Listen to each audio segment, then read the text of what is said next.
అందరికీ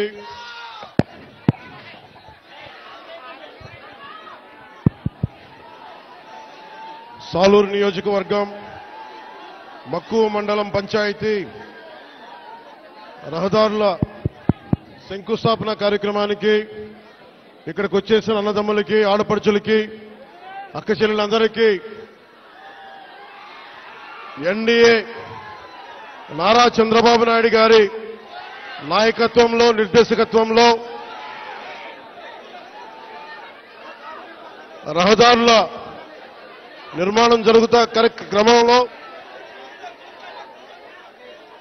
నరేంద్ర మోదీ గారు ప్రధానమంత్రి శ్రీ నరేంద్ర మోదీ గారి కేంద్ర పథకాలతోటి జాతీయ ఉపాధి హామీ పథకాలతోటి ఈ రోజున నేను ఇక్కడికి రావడం జరిగింది. మన బాగుజోల నుండి సిరివర వరకు 9 కిలోమీటర్ల రహదారిని 9.5 కోట్ల రూపాయలతో తారు రోడ్డుగా మారుస్తా ఉన్నాం.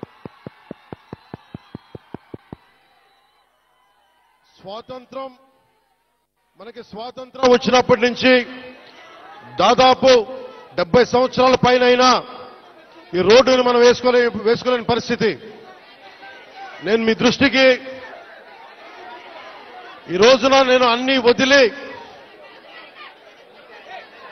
ఇది మీకు 2000 మీరు కూర్చోవాలి బాబు, మీరు కూర్చోవాలి. మధ్యలో లేకుండా దయచేసి ప్రెస్ అందరూ కూర్చోండి ప్లీజ్. ప్రెస్ అందరూ కూర్చోండి. 2017లో పోరాట యాత్ర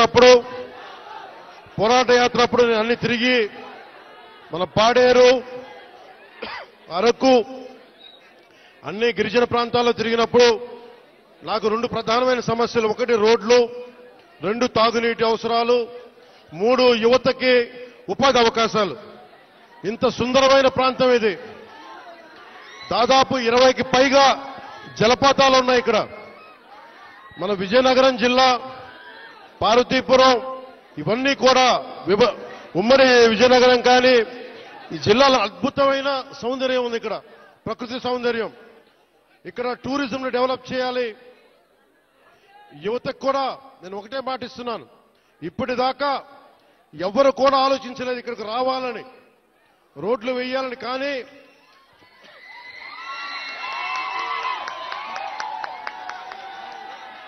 గౌరవ ముఖ్యమంత్రి శ్రీ నారా చంద్రబాబు గారి నాయకత్వంలో ఒకటే నేను కోరాను వారిని, 70 సంవత్సరాలుగా రోడ్లు లేవు ఇక్కడ. 70 సంవత్సరాలుగా రోడ్లు లేవు. బాలింతలు రోజు డోలీలో వచ్చే పరిస్థితి ఉంది. డబ్బులు లేవు ఒకవైపు మన దగ్గర. కేంద్ర ప్రభుత్వం 21 నుంచి 22 వరకు 350 కోట్ల రూపాయల చొప్పున కేంద్ర మంత్రివర్గం మన నరేంద్ర మోదీ గారి నాయకత్వంలో 350 కోట్ల రూపాయలు, 670 కోట్ల రూపాయలు వెనుకబడ్డ జిల్లాలకు ఇచ్చారు.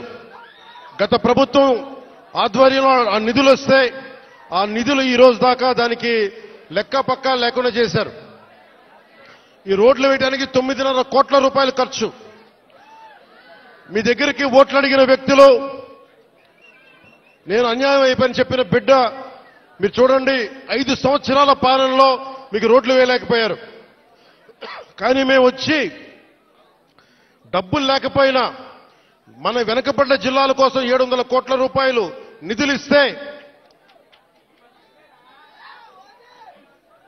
వాటిని ఖర్చు పెట్టలేదు, దారి మళ్లించేశారు. ఋషికొండ ప్యాలెస్ కి 500 కోట్ల రూపాయలు ఖర్చు పెట్టారు. కానీ ఇక్కడ 9 కోట్లతోటి రోడ్లు వేయలేకపోయారు.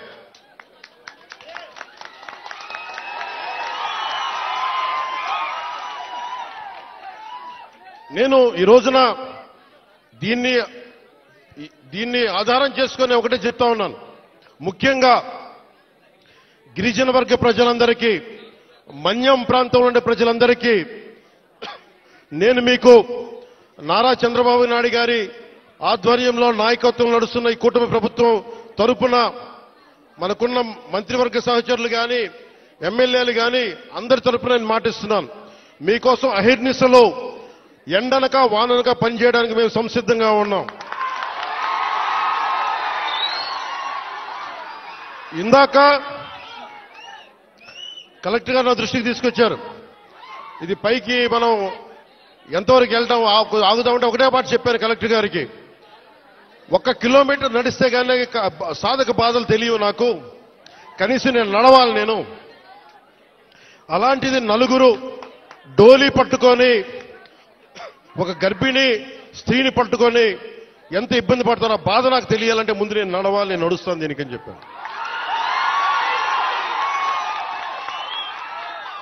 తిరుపతి తిరుమల వెంకటేశ్వర స్వామికి నేను కొండెక్కా. ఆయన్ని ఒకటే కోరుకున్నా, నన్ను కష్టాలు తీర్చమని, ప్రజల కష్టాలు తీర్చమని నేను ఆయన కోరి కొండెక్కాను. ఈ రోజున నేను మన కొండెక్కా, మన కష్టాలు తీర్చమని. నా పక్కనే ఉన్న పంచాయతీరాజ్ కమిషనర్ గారికి కూడా, అడిషనల్ జాయింట్ సెక్రటరీ వారికి కూడా ఒకటే చెప్పాను. నా పిఎస్ మసూదన్ గారికి కూడా ఒకటే చెప్పాను. మీరు ఈ రోడ్డు వేసే లోపు ముందు కనీసం ఈ రోడ్డుని రోడ్ రోలర్లు పెట్టి కొంచెం శుభ్రంగా నడిచేలా చేయమని కోరుకుంటున్నా. నేను అది ఆదేశించాను. ఎందుకంటే టెండర్ కాల్ఫర్ చేసి రోడ్డు వేయడానికి కొన్ని నెలల సమయం తీసుకుంటుంది కాబట్టి ఈ లోపునే మీరు అవసరమైతే మీరు కొంత మనరేగా నిధుల్ని మళ్ళీ దానికై వెచ్చించి కనీసం మెయిన్ రోడ్డు వచ్చేలా 9 కిలోమీటర్ల బీటీ రోడ్ వచ్చే లోపు మట్టి రోడ్డుని, బలమైన మట్టి రోడ్డు వేయమని చెప్తా ఉన్నాను.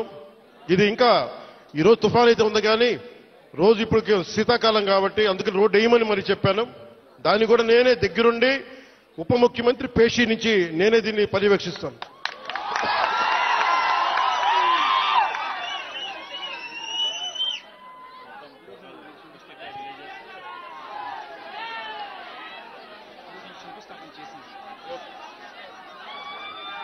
నేను మొన్న కొంచెం కూర్చోవాలి మీరు అందరూ అక్కడ. మొన్న ముఖ్యమంత్రి గారితో గౌరవ ముఖ్యమంత్రి ఒక్క నిమిషం గౌరవ ముఖ్యమంత్రి శ్రీ చంద్రబాబు నాయుడు గారి ఆఫీస్కి వెళ్ళి ఆయన పేషీకి వెళ్ళి ఒకటి తెలియజేశాను. సార్ 70 సంవత్సరాల మనకి స్వాతంత్రం వచ్చిన తర్వాత కూడా ఇంకా పిల్లలు ఇబ్బంది పడతా ఉన్నారు. మన్యం ప్రాంతంలో రోడ్లు లేవు. ఎట్లయినా మీరు అంటే నిధుల కొరత ఉన్నప్పటికీ గత ప్రభుత్వం డబ్బులు సంపూర్ణంగా ఊడ్చేసింది. మీకు మద్యం మీద ధర పెంచి దాని మీద కూడా డబ్బులు చేసుకున్నారు. 25,000 కోట్లు భవిష్యత్తులో ఇంత తాగుతారని చెప్పి దాని మీద కూడా డబ్బులు తీసుకున్నారు. దాదాపు ఎన్నో వేల, దాదాపు 15-20 వేల కోట్ల రూపాయలు అప్పులు తీసుకున్నారు, ముఖ్యంగా 3 జిల్లాలకు సంబంధించిన ఆస్తుల మీద. ఇవన్నీ డబ్బులు తీసుకొని కూడా రోడ్డు వేయలేదు. మరి ఏం చేశారు అభివృద్ధి అంటే మీరు ఆలోచించండి. గత కాలంలో ఒక్క మంత్రి అన్నా వచ్చాడా మీరు చెప్పండి. ఈ రోజున నేను అధికారం రాకముందు ప్రజల్లో ఉన్నాను, అధికారం వచ్చిన తర్వాత కూడా నేను మీకోసమే పనిచేస్తాను. ఇక్కడున్న యువతకి నేను ఇదే మీకు మాటిస్తున్నాను. ఈ రోజున మన సాలూరు నుంచి నేను ఒకటే మాటిస్తున్నాను.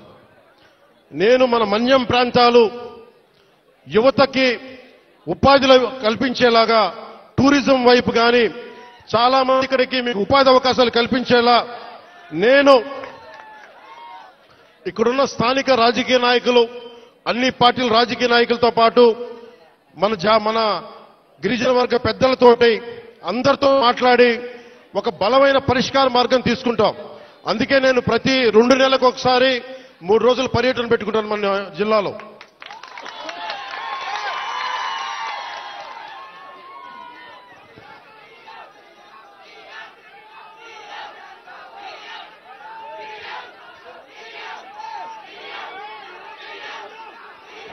అలాగే మనకి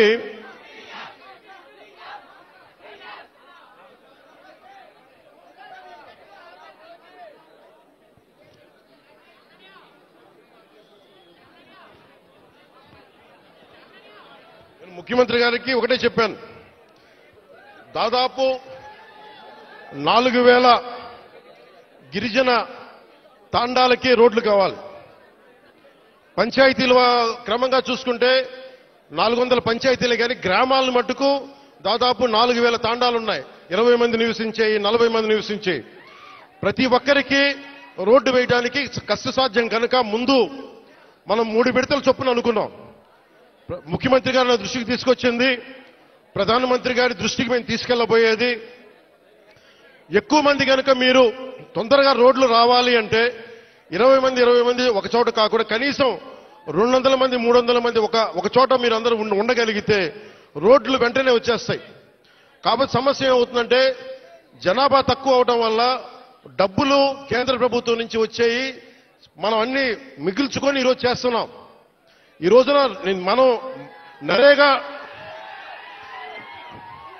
మీరు ఇలా అరిచి మీ అభివృద్ధి మర్చిపోతున్నారు. మీరు అరిచి సినిమాలు సరదా నిజంగా మనస్ఫూర్తి చెప్తున్నా, మీకు సినిమాలకి రావాలన్న రోడ్లు ఉండాలి కదా.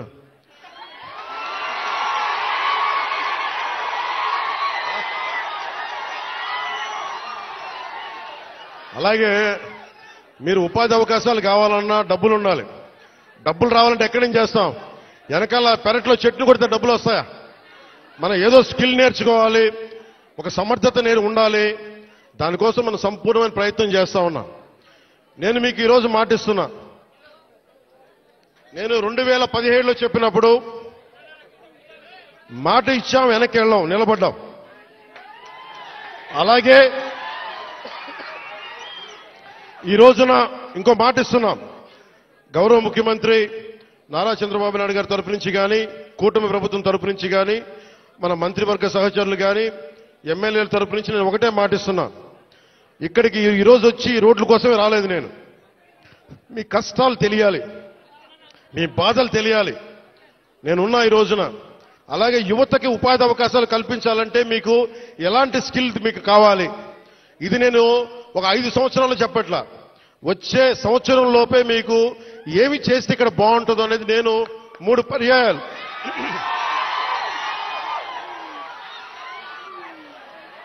నేను 6 నెలలు అయింది ప్రభుత్వం వచ్చి. ప్రతి 2 నెలలకి నేను మన విజయనగరం జిల్లాలో కానీ, మన పార్వతీపురంలో కానీ, అరకు ప్రాంతాల్లో కానీ, గిరిజన జిల్లాలో కానీ అన్నింట్లో కూడా నేను కనీసం ప్రతి 2 నెలలకి 10 నుంచి 15 రోజులు గిరిజనులతోనే గడపాలి, మన ప్రాంతాల్లోనే గడపాలని కోరుకున్నాను. ఎందుకంటే మీ అభివృద్ధి నాకు చాలా అవసరం. మీరు ఆనందంతో ఉండాలి. 70 సంవత్సరాల తర్వాత కూడా ఇంకా మీరు మందులకి, ఇంకా మీరు రోడ్లకి, ఇంకా మీరు ఉపాధి అవకాశాలకి బాధపడుతుంటే చెలించే వ్యక్తి నేనున్నాం, దానికి స్పందించే వ్యక్తి ముఖ్యమంత్రి గారు ఉన్నారు. మా ఇద్దరి బాధకి మీకు న్యాయం చేయడానికి నరేంద్ర మోదీ గారు ఉన్నారు. మేము ముగ్గురం మీ బాధలను అర్థం చేసుకొని నేను వాళ్ళందరి తరపున క్షేత్రస్థాయిలో మన మంత్రివర్గ సహచరులతోటి ఎమ్మెల్యేల తరపున అందరితోటి కలిసి నేను ప్రతి గ్రామం పర్యటించి కష్టాలు తెలుసుకొని కొంతమంది పెద్దల్ని పిలిచి అవసరమైతే ఎలాంటి అభివృద్ధి ఇక్కడ అద్భుతంగా ఉంది, చూస్తూ ఉంటే చాలా అద్భుతంగా ఉంది. ఉదాహరణకి ఇలాంటి ఇల్లున్న చోట మంచి ఇల్లు చేసి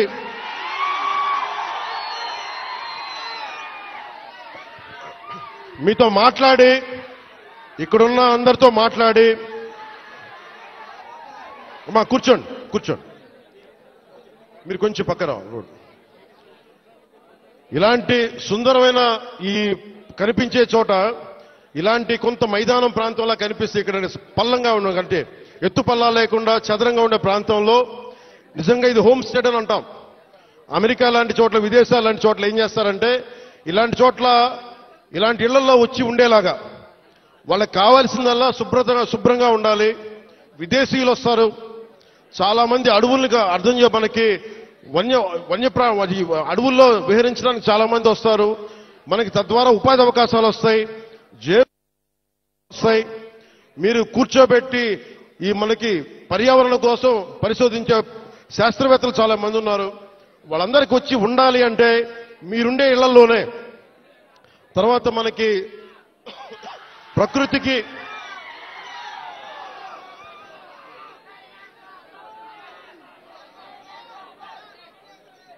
5 సంవత్సరాల్లో ఒక 5 సంవత్సరాల్లో గత ప్రభుత్వం చేసిన తప్పుల్ని ఎండగట్టి గొంతు పోయింది.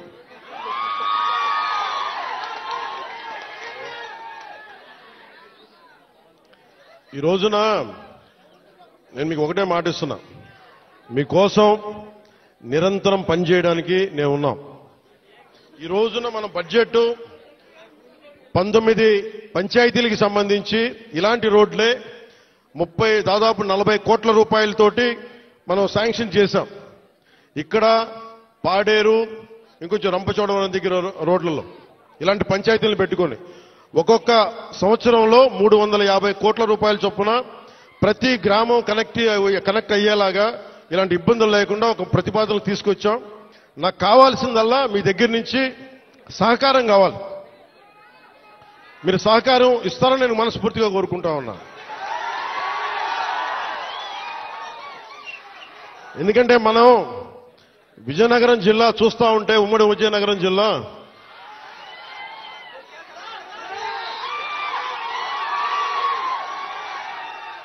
అడవుల్లో కాదు, ఇంత సుందరమైన ప్రాంతంలో పుట్టిన మీరు అదృష్టవంతులే. నేను నిజంగా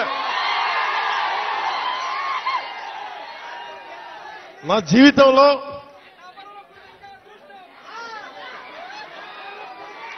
జీవితంలో నేను ఎప్పుడు అసూయపడలా. నాకు ఈర్ష్య ఉండదు. ఎవరైనా నాకైనా విజయం సాధించిన ఎత్తుకు ఎక్కి నాకు ఇబ్బంది ఉండదు. మొట్టమొదటిసారి మిమ్మల్ని చూస్తే నాకు అసూయగా ఉంది. ఇంత చక్కటి ప్రకృతి మధ్య మీరు బతుకుతూ నాకు అసూయ కలిగిస్తా ఉన్నారు. అందుకని మీకు నాకు గుడొద్దు, బడి కావాలి మనందరికీ. ముందు చదువు ఉంటేనే భగవంతుడు గుర్తొస్తాడు, బడి ఉన్న చోట గుడి వస్తుంది. అందుకని నేను మీకు నిరంతరం మీకు అందుబాటులో ఉంటాను. కలెక్టర్ గారికి కూడా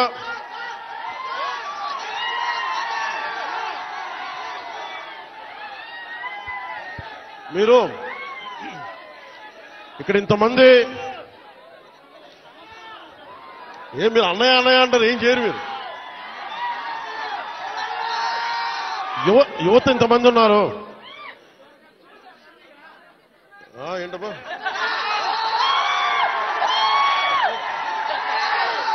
యువత ఇంతమంది ఉన్నారు. నేను కోరుకునేదల్లా మీకోసం పనిచేసేవాడు ఒకడు కావాలి. కూటమి ప్రభుత్వం మీకోసం పనిచేస్తుంది.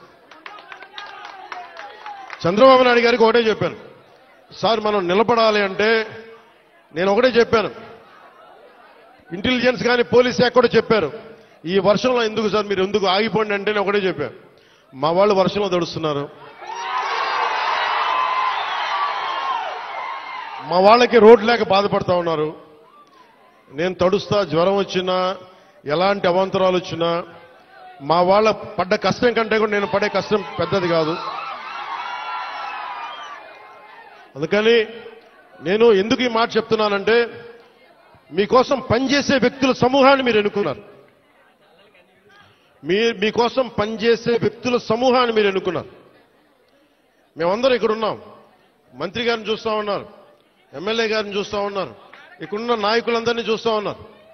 మేమందరం కూడా ఎందుకున్నాం ఇక్కడ అంటే, మీకు 5 సంవత్సరాల కాలంలో ఏదో మాట చెప్పి వచ్చి వెళ్ళిపోవడానికి మేము లేవు. ఇక్కడ అధికారం లేనప్పుడు రోడ్ల మీద తిరిగాం, అధికారం లేనప్పుడు మన్యం ప్రాంతాల్లో తిరిగాం. నాకు బుగ్గలు నిమరటం తెలియదు, నాకు తల నిమరటం తెలియదు. నాకు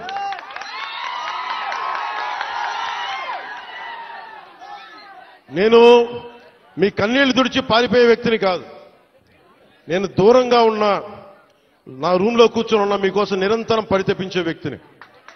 ఒక మాట ఇచ్చాను, నా పేషీ కూడా ఒకటే మాట చెప్పా, నేను ఇక్కడే ఉండాలి, 2 నెలలకు ఒకసారి 10 రోజుల చొప్పున నేను మన్యం ప్రాంతం మొత్తం తిరగాలి.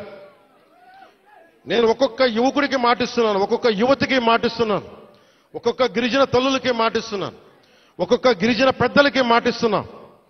నేను మీకోసం ఒళ్ళు వంచి పనిచేస్తాం. మీకోసం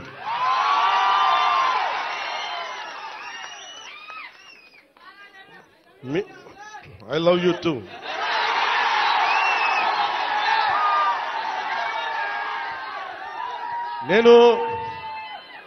నేను మీకు చెప్పినంత ఐ లవ్ యూ నా బిడ్డలకు కూడా చెప్పలేదు నేను. మీరు చూపించే ప్రేమ పవన్ కళ్యాణ్కి అధికారం ఉన్నా లేకపోయినా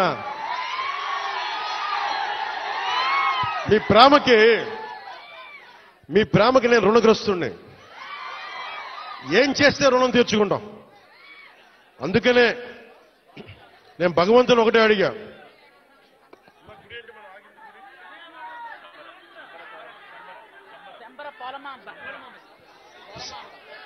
ఇందాక దారిలో వచ్చేటప్పుడు అరవనివ్వండి, మీరేం చేయగలరు, అరవనివ్వండి మామూలు. దారిలో ఇందాక వస్తున్నప్పుడు కొంచెం దండం పెడతా, ఆగండి. శంబర పోలమామ్మగా తల్లిని అడిగా. శంబర పోలమామ్మ తల్లిని ఒకటి అడిగా, తల్లి మా అడవి బిడ్డల కష్టాలను తీర్చే నాకు శక్తి నీవు, నాకు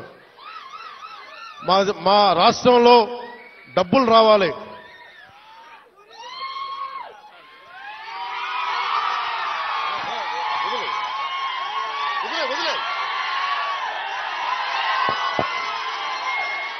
మా సవర సోదరుల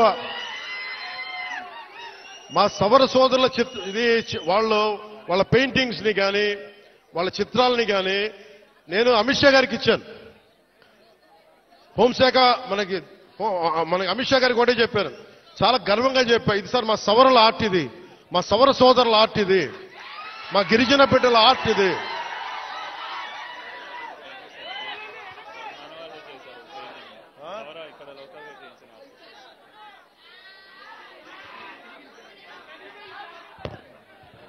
నాకు దీంట్లో ఎంత అందంగా అనిపిస్తుంటే, చాలా మంది విదేశీయులు మీరు నాకు సరిగ్గా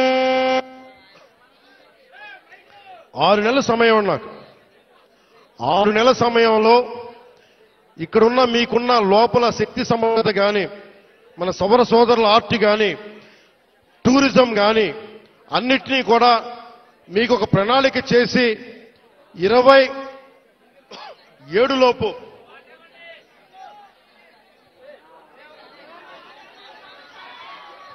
రెండున్నర సంవత్సరాల్లో నేను ఇక్కడ అభివృద్ధి చేసి చూపిస్తాం. ఇక్కడ ముఖ్యమంత్రి గారి ఆధ్వర్యంలో, ప్రధానమంత్రి గారి నిర్దేశకత్వంలో నేను కానీ మా మంత్రివర్గ సహచరులు కానీ మీకోసం ఒక కూలీలా పనిచేస్తాం, మీకోసం తిరుగుతాం. చాలా మంది చేయడానికి సంసిద్ధంగా ఉన్నారు, మీకోసం పనిచేస్తాం. ఇంకొకసారి మాటిస్తూ మీకు 2 నెలలకు ఒకసారి 3 రోజులు మన ప్రాంతాల్లో నేను తిరుగుతా. అన్ని మన్యం ప్రాంతాల్లో 10 నుంచి 12 రోజులు మన గిరిజన ప్రాంతాలన్నీ తిరిగి, ఎక్కడైతే నీళ్లు లేవు, ఎక్కడైతే స్కూల్స్ ఇబ్బందులు ఉన్నాయి, గిరిజన సంక్షేమ హాస్టల్స్ ఎలా ఉన్నాయి, అలాగే మనకి టూరిజం ద్వారా మీకు అభివృద్ధి ఎలా ఉండాలి, ఇవన్నీ ముందుకు తీసుకెళ్తామని తెలియజేసుకుంటూ, అలాగే మీ భూముల్లో పంటలు పండి మీకు ప్రకృతి వ్యవసాయంలో మీరు ఆరితేరేలాగా, దానికి మార్కెట్ వచ్చేలాగా మేమందరం సాయశక్తిలో కృషి చేస్తామని తెలియజేసుకుంటూ మీ అందరికీ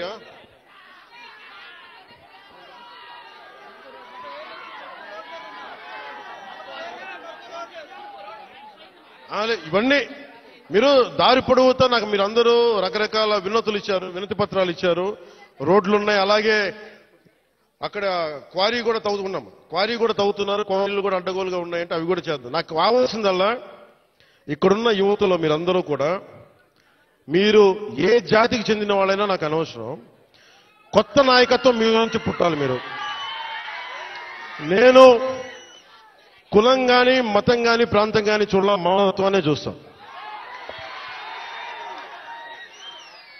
అంటే డోలీల్లో గర్భస్రావం అయి బిడ్డను కోల్పోయిన తల్లి నా అక్క నా చెల్లిని చూడాల, నాతో నా రక్తం పంచుకు పుట్టకపోవచ్చు, కానీ చనిపోతే నా ఇంట్లో నా అక్కో నా బిడ్డో చనిపోతే ఎంత బాధపడ్డానో అంత బాధపడ్డాను. అందుకొచ్చాను ఈ రోజు ఇక్కడికి.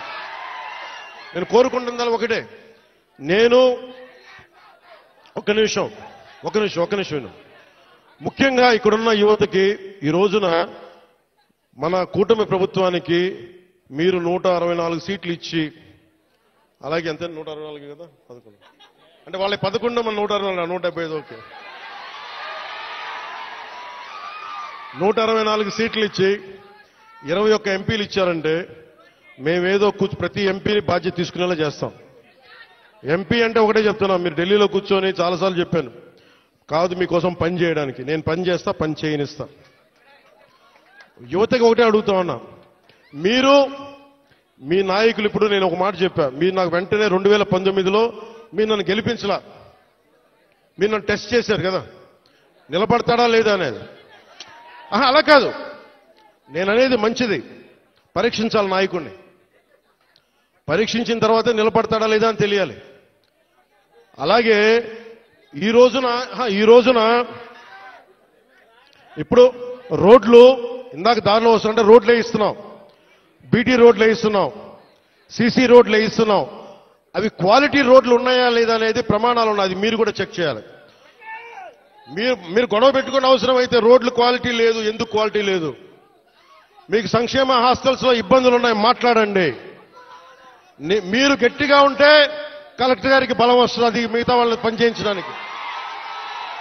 మీరు గట్టిగా ఉంటే మనకి ఎమ్మెల్యే గారికి బలం వస్తుంది, మీరు గట్టిగా ఉంటే మేడం గారికి బలం వస్తుంది. మీరు బలంగా ఉంటే మేము డబ్బులు ఎవరికి చెప్పండి, మనందరం కష్టపడుతున్న డబ్బులు, మనందరి డబ్బులు, ఎవరి దయా దక్షిణ్యాల మీద లేవు డబ్బులు, ఇక్కడ మన కష్టం ఇది.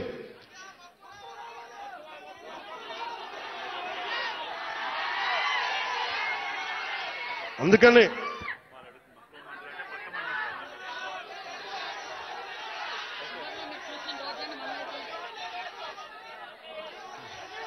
రమ్మంటా ఒకసారి, ఇప్పుడు కాదు, విను, ఒక నిమిషం.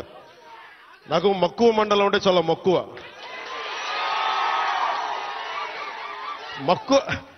మండలం కాదు, అన్ని మండలాలు తిరుగుతాం.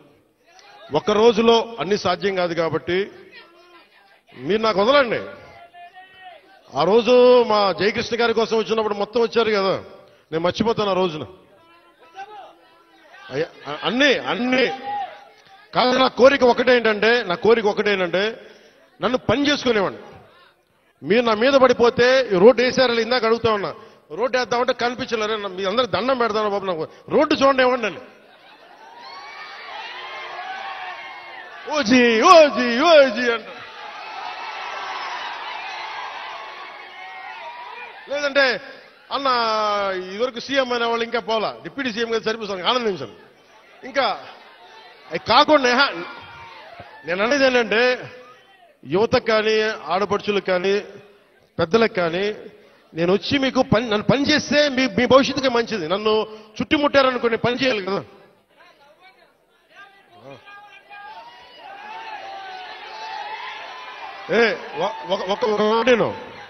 ఒక మాటేనండి, ఉత్తరాంధ్రలో మీరు తెలుగు నేర్పించిన నేల ఇది, వాడుక భాష నేర్పించిన నేల ఇది, తిరుగుబాటు అంటే నేర్పించిన నేల ఇది. అంటే మనల్ని ఎవరన్నా దోపిడీ చేస్తుంటే ఎదురు తిరిగే నేల ఇది. మీరు ఈరోజు ఏమైపోయారంటే, మీరు సినిమాల మోజులో పడిపోయి మీరు పోస్టర్లు పెట్టి ఓజీ లేదంటే మిగతా హీరోలకి జైజీలు కొట్టి ఇవన్నీ కొట్టండి. కానీ మీరు గనక మీ జీవితంలో బాధ్యత తీసుకోకపోతే ముందుకెళ్లారు. మీరు మాట్లాడితే అన్నా మీసం తిప్పు అంటారు. నేను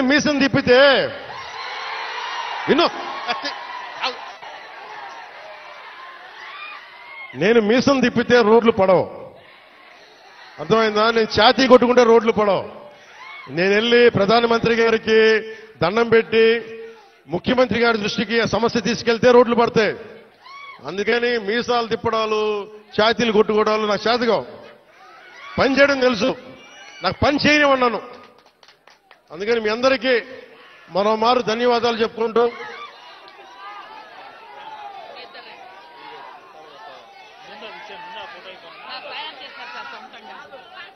ఏం తెలియదు దాని ఇది ఎంత అందమైన సాంప్రదాయం చూడండి.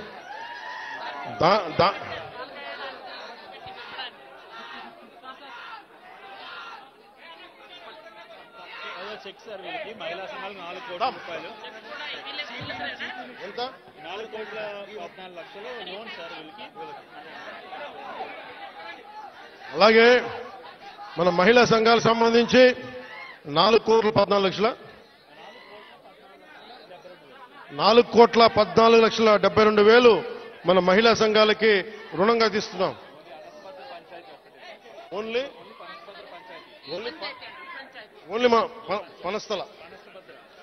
ఓన్లీ మన పనసభద్ర పంచాయతీకి 4,12,74,000